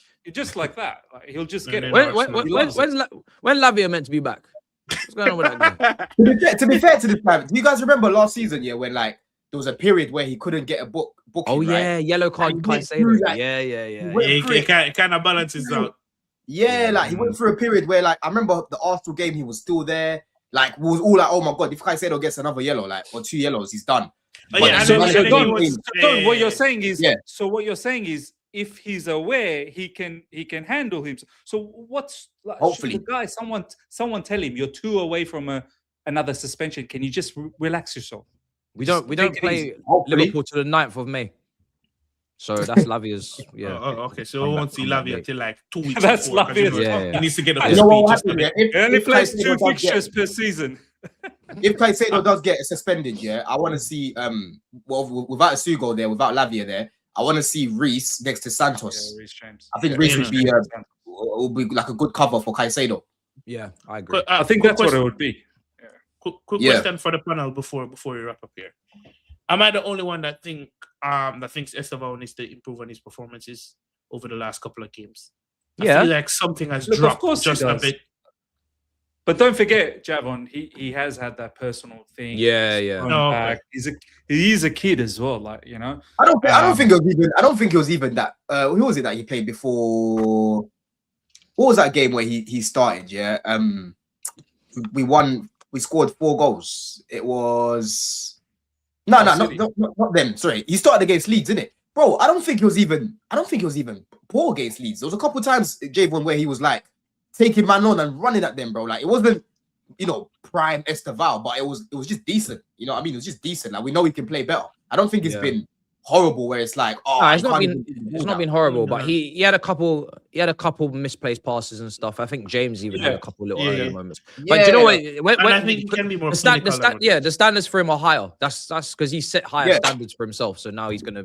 But yeah, I I don't know agree. if you with guys you. remember that switch that he did as well the other day on his left foot, right? He Yeah. just switched across the pitch. He's been decent. That's it. Like, sometimes all right, sometimes bad, and sometimes great. Like that missed the other day. I couldn't believe it. So I'm not Yeah. I'm not necessarily critiquing him, but from what I've known him from, he's a lot sharper and he's very clinical in front of goals. So like the open goals, I don't expect him to miss those, especially when he runs the keeper.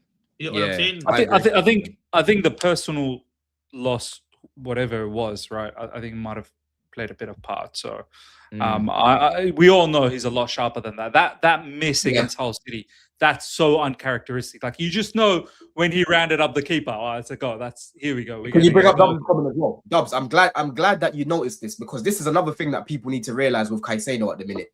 Yeah, Dubs. Yeah, he said he wasn't getting the ball as much as the other attackers. bro. When we played Leeds, Yeah, I heard what you lot were saying before I jumped on. Festival. central. We were central. focusing on central, exactly. We were Yeah. focusing on central penetration, bro. And it's the same thing as Caicedo right now. People are saying, "Oh, Caicedo's looking poor." I'm like, bro, Caicedo is not looking as influential because he's got Santos next to him. So it's not just him. Every time every time we're trying to build up, it's Caicedo. Now it's two players, bro. You know what I mean? They're sharing the work. You know what I'm saying? 100%. All right, let's do some super chats and wrap this up. Asad, thank you, my man. They said Jackson Don shows up to do Delap PR. I haven't done any Delap PR today. Eyes and Charles, I think that's how about we make Jackson our left wing, mold him to our Mane? Look, from what I know this football club is capable of in the transfer window, that's what scares me. And this is my reasoning for why I would entertain keeping Jackson.